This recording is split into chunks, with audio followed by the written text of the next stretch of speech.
ചാളമീൻ ഇത്രയും ഡിമാൻഡോ? ഈ സാധനം കിട്ടാതിരിക്കുമ്പോഴാണ് ഇതിൻ്റെ ഡിമാൻഡ് കൂടുന്നത്. ഞാൻ അന്നൊരു വീഡിയോ ചെയ്തപ്പം ഇത് ചാളയല്ല പൊട്ടാ മത്തിയാന്ന് പറഞ്ഞ് കുറേ പേര് കമൻറ്റ് ഇട്ടിരിക്കുന്നത് കേട്ടോ. സത്യം പറഞ്ഞാൽ നമ്മളെ കൊല്ലത്തും ട്രിവാൻഡ്രത്തൊക്കെ ഇതിനെ മത്തിച്ചാളയെന്നും പറയും, ചാള എന്നൊക്കെ പറയാറുണ്ട്. ഞാൻ ചാള എന്നാണ് കുട്ടിക്കാലം തൊട്ട് കേട്ടത്, അതുകൊണ്ടാണ് ഞാൻ ചാളയെന്ന് പറഞ്ഞത്. അപ്പോൾ ഈ മീൻ എന്തോന്ന് നിങ്ങൾ താഴെ കമൻറ്റ് ചെയ്യുക. കപ്പ ഇല്ലെങ്കിൽ ചാളയുടെ കൂടെ എന്ത് കോംബോ കാശത്തെ. കപ്പ പുഴുങ്ങിയത് മീനൊക്കെ അടുക്കളയിൽ ഇങ്ങനെ തയ്യാറായിക്കൊണ്ടിരിക്കുന്നു.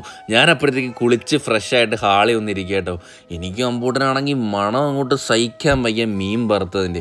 പിന്നെ ഒന്നും നോക്കിയില്ല, അടുക്കളയിലോട്ട് പോയി അതിൽ നിന്ന് ഒരു പീസ് അങ്ങോട്ട് മുരിഞ്ഞതെടുത്ത് കഴിച്ചു. മീൻകറി ആൻഡ് കപ്പ ഫൈനൽ സ്റ്റേജിലാണ്. അപ്പോഴത്തേക്കും ഞാൻ എഡിറ്റിംഗ് കംപ്ലീറ്റ് ഒക്കെ ആക്കിയിട്ട് ഇങ്ങനെ ഇരിക്കും. ഫൈനലി ഇതേ സാധനം എത്തി. കപ്പ എങ്ങോട്ട് വെച്ചതിൻ്റെ മുകളിൽ കൂടെ കറി അങ്ങോട്ട് അടിച്ചു, ഒരു ഒട്ട അങ്ങോട്ട് ഉടച്ചിട്ടുണ്ടല്ലോ, കഴിക്കണം.